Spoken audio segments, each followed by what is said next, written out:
Hello everybody and welcome to the channel. It's Paulie Esther here, and today we're going to talk about whether or not it's a real possibility that Jason Voorhees from Friday the 13th could be coming to Dead by Daylight. But first, a word from the sponsor of today's video. The sponsor of today's video is Opera GX, the web browser for gamers. It's made specifically for you with all the tools you need at your fingertips, and it won't hurt your gaming performance. When you're playing a horror game, your web browser shouldn't be the thing that kills you, and with Opera GX, you can use GX control to limit the amount of RAM or CPU that your browsers can use while you're playing games so that it won't hurt the performance of your play. The only time your web browser should scare you is if you've set it up that way thematically, and with Opera GX you can do just that with the GX mods.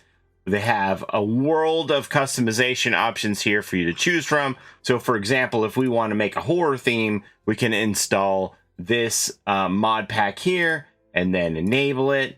And you can see now that it has changed my background wallpaper. And if I want to turn my immersion up even further, I can turn on the browser sounds and the background music here so that we have this horror theme whenever I open a tab or close a tab or do any kind of searching on the web. We are met with these horror sounds as part of the theme. And there's no need to fear that it'll be complicated to transfer over all your favorites and bookmarks from your old boring browser to Opera GX, because they have you covered faster than a QuickTime event in a horror video game. You just click on settings and then import bookmarks and settings, import, and you're done.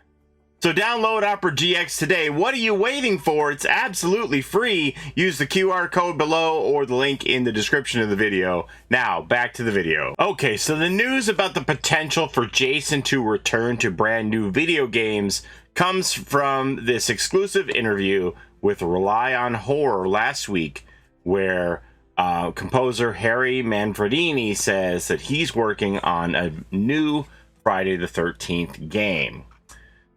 This past weekend, during my trip to Camp Nobibosco in Blairstown, New Jersey, for their Crystal Lake reunion event, I had the pleasure of speaking with Friday the 13th series composer Harry Manfredini about his experiences composing the scores for the iconic horror franchise and the 2017 video game. We spoke specifically about how he composed the score for the Friday the 13th game developed by Ilphonic and published by Gun Media, and how instead of composing a traditionally structured soundtrack, he created what he called modules of material, or pieces of music that would dynamically adapt to each player's specific actions. He emphasized the fact that the game's score is actually determined by the player's choices, not by him, and that each player has a score unique to their experiences and is only audible to them. And during our conversation, he also revealed that he will be working on a new, as yet unannounced Friday the 13th game being developed by a different company than the previous one produced by Gun Media and featuring more realistic looking characters. The game will supposedly be done in a different style to that of the previous asymmetrical multiplayer title, says Manfredini. He didn't know many other details about the game beyond his involvement, but it's still exciting to know that there's something new on the horizon for the series. For those who don't know, Camp Nobibosco is the home of the original Camp Crystal Lake and the primary filming location for Friday the 13th Part 1. If you'd like to see a list of upcoming tour dates and events, you can visit the camp's official website. Big thank you to Mr. Manfredini for sharing this exclusive with us. More info about him and his career, and you can visit his official website here, harrymanfredini.com. So, a lot of things to unpack there. It doesn't sound like this is related to Dead by Daylight, right? So, because more realistic characters and not in the same vein of asymmetry, that kind of counts Dead by Daylight out. But the fact that Jason, or a Friday the 13th game at all, is being put together would make it seem like Jason is certainly available for licensing for new partners now, and I don't really see any reason why Jason couldn't be in whatever this new game is, that Harry Manfredini is writing the score for, as well as Dead by Daylight. If Jason is returning to the video game world, I would think that he's certainly able to be in more than one game at the same time, the same way we're seeing Leatherface in Dead by Daylight and the Texas Chainsaw Massacre game, Ash Williams in Dead by Daylight and the Evil Dead game, and so on. If you don't know why Jason has been absent from all forms of media, it's because of this lawsuit between Sean Cunningham and Victor Miller after Victor reclaimed his rights as the original scriptwriter for the very first Friday the 13th. And it's been a years-long legal battle, which was settled, but then they had to come to an agreement over how they were going to slice up the pie. And it seems that Sean Cunningham and Victor Miller have finally decided to stop making the lawyers rich and start using this IP and working together so that they can both make money instead of neither of them making any money off of the Friday the 13th property. They touch on it in this Fangoria article here. It's been an awfully long time since we've had much of anything to enjoy when it comes to Friday the 13th, in no small part due to the legal battle between original director Sean S. Cunningham and screenwriter Victor Miller. However, the dust is settling and Jason Voorhees is returning to us in various forms of media over the coming years. Case in point, it has been revealed that the machete-wielding slasher is getting a new video game. So this references that Rely on Horror article that I just read to you. And then it goes on to talk about, it talks about the Friday the 13th game, which is going to stop being sold at the end of this year, and how they had to stop making new content due to the lawsuit in 2018, that's why that all came to a grinding halt. All this legal red tape. If you don't know why that game just stopped putting out new content, it was because of this lawsuit that Sean Cunningham took Victor Miller to court for. And then it goes on to say that there are other things being made. Not only do we have this mystery video game coming our way, but we've also got Peacock's prequel series, Crystal Lake, in the works from Hannibal's Brian Fuller. The one thing we don't have is a new movie, though. The one thing we don't have is a new movie. Though, with a game and a TV show on the way, that now feels closer to becoming a reality than it has in a very, very long time. In short, things are looking good. As for when we might learn more about this new video game, it's worth noting that Summer Game Fest runs from June 7th to June 12th, with various developers and publishers showcasing their games coming down the pipeline. So we could learn more in the coming days if we're lucky. Yeah, that didn't happen. This new Friday the 13th video game does not have a release date, but stay tuned and we'll bring you more details as they're made available. So, as I've said, I do believe that with the property of Friday the 13th being touted around here and there, that it seems like Jason is now available to come into Dead by Daylight. Matthew Cote has said that they were always holding a place for him whenever he's ready to join the Fog, and this now makes it seem like it's closer than ever. Dead by Daylight did say that they have 2 licensed chapters coming up this year for the Year 8 roadmap, and they said licenses with a big L.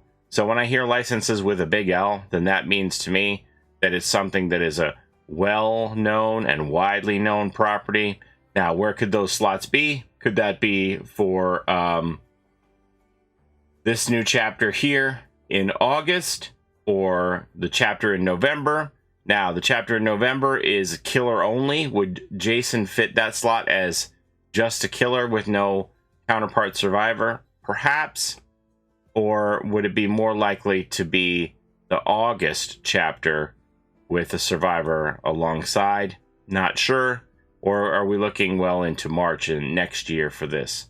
So it'll be interesting to see if Jason fits any of these slots and winds up being that license with a big L. I don't know. I mean, I'm more hopeful than I have been in a long time about the possibility of Jason coming to Dead by Daylight. Now, if you want to put on your tinfoil hats, my friend Clusterhead showed me this, and he thinks that Behavior put a clue right under our noses about Jason coming to Dead by Daylight with this 30th anniversary for Behavior. This is the Behavior website celebrating their 30th anniversary with this 3D30, more specifically the 3D3, which he believes is very similar to the style for Friday the 13th Part 3 in 3D, with the 3 going infinitely into the horizon here. Now, is there a similarity? Sure. I don't know. If this is true, then hats off to Clusterhead for spotting this and letting me know about it. It is very interesting, but usually when my son sees a similarity in a font, I remind him that there's only so many fonts in the world, and there's bound to be some crossover between one thing or another to have the fonts look the same from one project to another. So I think that's the more likely explanation here. But wow, it really would be incredible if Behavior decided to adopt this style logo for their 30th anniversary as a secret Easter egg that they had landed Jason last year in 2022, and they're ready to deliver him to us now. I don't know. What do you think? Friday the 13th Part 3 is also the first time that we see Jason donning that familiar hockey mask. Remember, he was just the boy who drowned in Friday the 13th Part 1, and he was Sackhead Jason in Part 2. And it isn't until Part 3 that we see what is considered the definitive look for Jason with the hockey mask. And I think that's what we would all be looking for, to see Jason in Dead by Daylight donning this mask. But I don't know. I mean, what do you let me know what you think? Is this too much of a stretch? Are we pulling muscles on a stretch looking at this 3D3 in Friday the 13th Part 3 in 3D, and this 3D30 celebrating Behavior's 30th anniversary as a company last year? You let me know. I sure want it to be true, but let me know what you think. But that's all I have for you today. Thank you so very much for watching, and thank you to the sponsor of today's video, the Opera GX Gaming Browser. And remember, you can download the Opera GX Gaming Browser absolutely for free. Use the QR code down below, or click the link in the description or the pinned comment to get your own Opera GX Gaming Browser and eliminate those bloated, boring browsers the same way that Jason would eliminate camp counselors over at Crystal Lake. Do it for Mother! Make mommy proud, Jason. All right. Thanks for watching, everybody. Have a great day. Bye-bye. It's a Gen Rush life for us. It's a Gen Rush life for us. Set a hiding, we do gens. Set a randoms, we got friends. It's a Gen Rush life.